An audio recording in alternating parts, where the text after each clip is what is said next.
Today, we're going to take a look at some of the ways you can still make money even in this bear market. First, let's talk about Trader Joe's Liquidity Book. Now, the Liquidity Book is very similar to Uniswap v3 in that in both cases, you're providing concentrated liquidity. And what concentrated liquidity is, in case you don't know, is it's the ability to provide liquidity for where most trading happens on any given pair. So let's use their example, USDC, USDT. Most trading happens between 99 cents and $1.01. In this case, liquidity outside of this range is largely untouched and would be better off used elsewhere. With the Liquidity Book, liquidity providers can instead provide liquidity within a specific range of their choice. This is called concentrated liquidity. Using the USDC-USDT pair as an example, if an LP chooses to provide liquidity between 99 cents and $1.01, then the LP will earn trading fees so long as the price is within this range. Now, on the more technical side, there is a small difference between how they structure this mathematically. Trader Joe's Liquidity Book uses bins, whereas Uniswap v3 uses something called the tick concept. Now over here, Blue from Trader Joe shows the bins that he's providing liquidity for that specific pool, the USDT-USDC pool. And you can see that he's providing right around here where the more active bins are. Now, the way it works is you have USDC in the green here and USDT in the purple here. Now, the active bin is where they meet, which is this one right here. And what he's chosen to do is to provide liquidity for 2 bins over from the central bin in either direction. So as price changes, it'll change in this zone. Now, the less bins you have your funds distributed over, the greater your actual return will be, because the more concentrated you are, the more concentrated your rewards will be. Now, keep in mind, if the active bin isn't the one that you've chosen, so let's say you only choose one bin and you happen to choose this one, this price point right here, but this is the active bin, you make 0 in rewards because where you've provided liquidity isn't the active bin, isn't actively being used. So Blue goes on to say, active bins equals earn. Only liquidity in the active bin will generate fees from trading and earn that as yield. To maximize your efficiency, you need to concentrate in and around the active bin, and you may need to manage your position to rebalance around the active bin. Another example of this, in this case, USDC is over here in the green, USDCE is in the purple here. The active bin is this one, green and purple, where they meet. In order to earn, you have to have liquidity in this active bin. So if you have stuff over here, it's not working for you. If you have stuff over here, it's not working for you.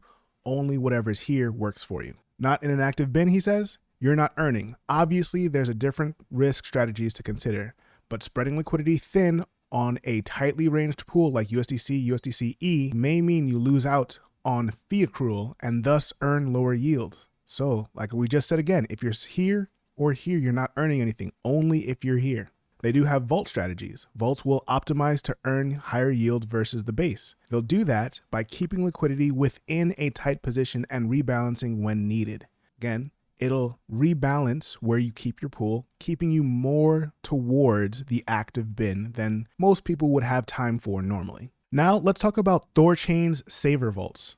Saver Vaults allow you to deposit Bitcoin, ETH, BNB, Doge, Atom, AVAX, and actually more tokens and earn yield in kind on those tokens, essentially without giving you any real exposure to any other token like a pair normally would. So what is a Savers Vault? Savers Vaults are a new way to supply single asset liquidity on Thorchain. Any user can simply deposit native Bitcoin, earn in-kind yield, and withdraw their principal anytime since they maintain full control of their keys. What do they keep saying? Not your keys, not your crypto. How do Savers Vaults generate yield? Liquidity pools on Thorchain generate yield from swap fees and block rewards. As traders swap assets using Thorchain, fees are paid to liquidity providers. The Saver Vault yield rate is variable, right? The annual percentage rates are calculated using extrapolation of past performance data for the last 30 days. Just so we're clear, past performance does not guarantee or predict future results. It all depends on how much trading is happening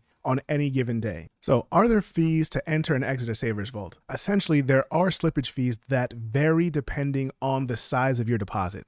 So smaller deposits and withdrawals will incur less slippage upon entry and exit, as will splitting up large transactions into smaller ones. Which assets are eligible to deposit in a Savers Vault? All layer 1 assets on Thorchain, including Bitcoin, ETH, BNB, Litecoin, Bitcoin Cash, Doge, Atom, AVAX. Now, one that might be really important to you is how does Thorchain secure assets on other blockchains in a decentralized way? Here, deposited assets are secure in Thorchain's liquidity pools. Thorchain utilizes several mechanisms to secure its liquidity. As a network, Thorchain is composed of around 100 anonymous nodes, each of which bonds Rune to validate blocks and earn rewards on Thorchain. There are 5 Asgard vaults, each of which is controlled by 20 randomly selected nodes via threshold signature schemes. There is no person, group, or entity that can unilaterally control user funds on Thorchain. In the event of a loss of funds, node bonds are slashed to recoup all losses due to all vaults always being over-collateralized. The solvency of Thorchain's vaults can always be verified on-chain. Transparency is the default. All user funds are always solvent, accessible, and verifiable on-chain, which is a huge problem that centralized exchanges have, is you don't know. You have to take their word for it. You can't verify for yourself that they have funds. Even now that they're doing proof of reserves,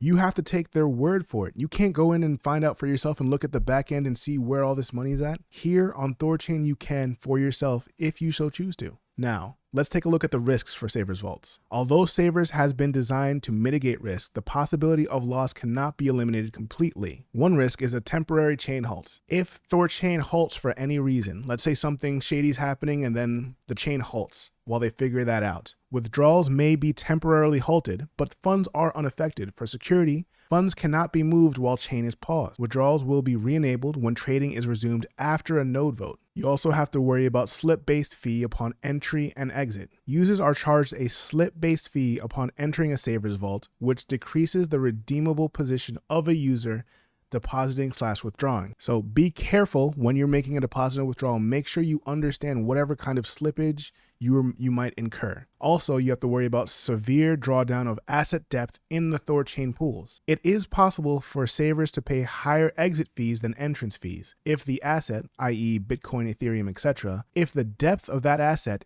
is significantly lower than when the user entered, since their slippage would be higher. And you always have to worry about some kind of exploit. Thorchain has a formal bug bounty program to protect users. A number of security features have been developed in conjunction with dedicated on-call security teams. They can say whatever they want, but at the end of the day, nobody is 100% hack proof. You always take into account, never invest more than you're willing to lose. All right, guys, there's actually one more project I wanted to talk to you about, but I haven't been able to really nail down any concrete information. So if you hear anything or whatever, let me know.